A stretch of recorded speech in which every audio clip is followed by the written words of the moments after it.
guys, it's time to do another showcase. Today I have a embellished acrylic pour candle holder that I did a paint pour on and then decided to embellish with stars. It has been sealed with numerous coats of a clear gloss varnish.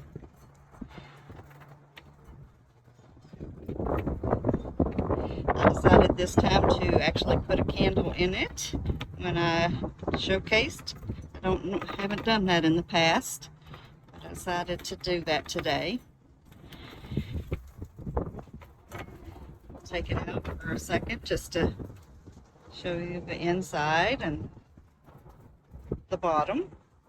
It has silver paint running all through it, so it does glitter, shimmer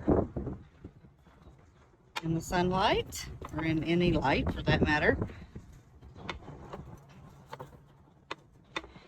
I will be adding this to my Etsy shop today, so be sure to go and check that out.